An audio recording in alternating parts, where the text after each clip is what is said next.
First half വെറും bore, second ഹാഫിൽ എന്തൊക്കെയോ കാണിക്കാൻ ശ്രമിച്ച് കണ്ടിരിക്കാം അന്ന് മാത്രം. താത്ത ബൈ ബൈ. ഞാൻ ഇന്ത്യൻ 3യുടെ ട്രെയിലറും കാണുന്നില്ല, ഇനി ഇന്ത്യൻ 3 വന്നാലും ഞാൻ സിനിമ കാണുന്നില്ല. അത്രയ്ക്കും ഡിസപ്പോയിൻറ്റഡ് ആയിപ്പോൾ. ഇത് പക്ഷേ ദുരന്തം.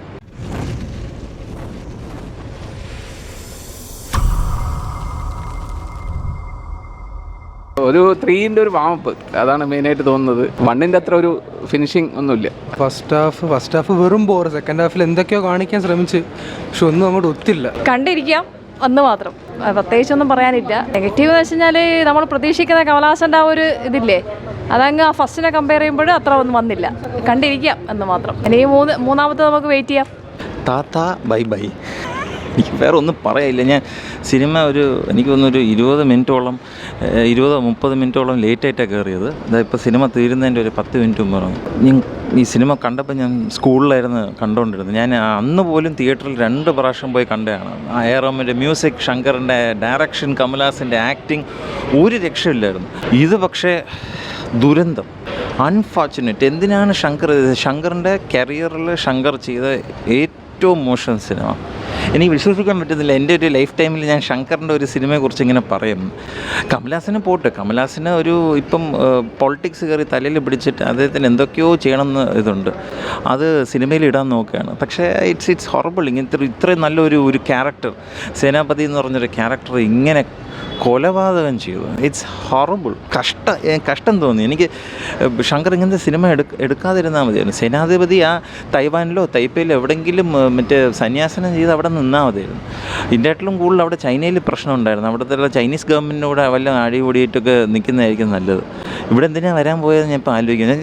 ജസ്റ്റ് ചുമ്മാ I know I am being a bit പറഞ്ഞ പോലെ it's not a movie review. It's സങ്കടമാണ്. അത് ആ ഒരു സിനിമ, അതിൽ പാട്ട്, അതിൻ്റെ ആ സിനിമയുടെ ഗ്രാൻഡിയർ, അന്ന് എടുത്തു വെച്ച ഒരു 20-30 വർഷം മുമ്പ് എടുത്തു വെച്ച സിനിമയുടെ 7 അയലത്തെ സിനിമ വരുന്നില്ല. എന്താണ് കാണിച്ചു കൂട്ടിക്കുന്നതെന്ന് പറയും. കമലഹാസൻ എന്നൊക്കെ പറയുന്നത്, ഞാനൊരു കമലഹാസൻ ഫാനാണ്, മനസ്സിലായില്ലേ? അത് എന്താണിത് ചെയ്യാൻ നോക്കുന്നത്? ഇപ്പോൾ പൈസയ്ക്ക് വേണ്ടി ആണോ അത് ചെയ്യുന്നത്? അത് എന്താണ് ചെയ്യുന്നത്?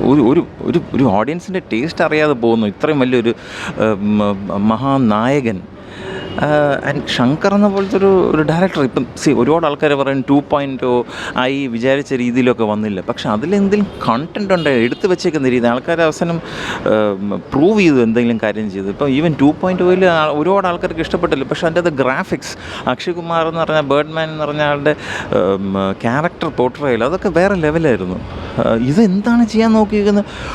കുട്ടിയുടെ ചെറിയ ഒരു മറ്റേ സൈക്കിൾ പോലത്തെ മറ്റേ ആ മോണോസൈക്കിൾ എടുത്തിട്ട് ഇവിടുത്തെ നാട്ടിലുള്ള എല്ലാ പോലീസ് ആൾക്കാരെയും പറ്റിക്കുന്നു. എന്തൊക്കെ ചെയ്യുന്ന ഈ സേനാധിപതിയെ തിരികെ വിളിക്കുന്ന ആൾക്കാരുടെ വീട്ടിൽ തന്നെ എല്ലാവരും കറപ്റ്റഡാണ്. അവരെല്ലാവരും അവരുടെ കുട്ടികളെല്ലാവരും ഒന്നൊന്നായിട്ട് അകത്താക്കാൻ നോക്കുന്നു. ഇത്രയും ഇല്ലോജിക്കലായിട്ട് ശങ്കർ അല്ല ഈ സിനിമ ചെയ്തത്. എനിക്ക് ഐ എം 101% ഷുവർ ശങ്കർ ഇങ്ങനത്തെ സിനിമ ചെയ്യില്ല. എനിക്കിപ്പോഴും വിശ്വസിക്കാൻ പറ്റുന്നില്ല ശങ്കർ ദ ഡയറക്ടർ ഒരു മേസ്ട്രോ ഡയറക്ടർ എന്ന് വെച്ചാൽ നമ്മളിപ്പം രാജമൗലി, നാഗശ്വിൻ, പ്രശാന്ത് നീലിൻ്റെ ഒക്കെ പേര് പറയുന്നതൊക്കെ ഇതേയൊക്കെ ജെൻറ്റിൽമാൻ തൊട്ട് നമുക്ക് വിശ്വസിക്കാൻ പറ്റാത്ത രീതിയിൽ സ്കേപ്പിലും ഉണ്ടാക്കിയൊരു ഡയറക്ടറാണ് ശങ്കർ. നമുക്ക് അന്ന് തമിഴ് സിനിമയിൽ നിന്ന് മനസ്സിലായില്ലേ, നമ്മൾ ഹിന്ദി മൂവീസൊക്കെ ഓക്കെ, പക്ഷെ തമിഴ് സിനിമയിൽ നിന്ന് ഇത്രയും വലിയ സ്കോപ്പിൽ സിനിമ ഉണ്ടാക്കിയൊരു വ്യക്തി ഇങ്ങനെ അധപതിച്ചു എന്ന് എനിക്ക് വിശ്വസിക്കാൻ പറ്റുന്നില്ല. ഞാൻ ഇപ്പോഴും 101% ഞാൻ വിശ്വസിക്കുന്നു ഇത് ശങ്കർ ഉണ്ടാക്കിയതല്ല. ശങ്കർ എനിക്ക് തോന്നുന്നു രാംചരൻ്റെ ഗെയിം ചേഞ്ചർ ഉണ്ടാക്കിക്കൊണ്ടിരുന്നപ്പം AD അയച്ചിട്ട് ചെയ്യിപ്പിച്ചതാണോ അതോ കമലഹാസൻ ഡയറക്റ്റ് ചെയ്തതാണോ എന്ന് എനിക്ക് അറിഞ്ഞൂടാ. ഇത് എനിക്ക് വിശ്വസിക്കാൻ പറ്റുന്നില്ല ഇത് ശങ്കർ ഡയറക്റ്റ് ചെയ്തതാണെന്ന്. പക്ഷെ പാട്ടായിരുന്നാലും ആക്ഷനായിരുന്നാലും കമലഹാസൻ്റെ ആക്ടിങ് ആയിരുന്നാലും എന്താണിത് കാണിക്കാൻ നോക്കുന്നത്? ഇത് ഔട്ട്ഡേറ്റഡ്.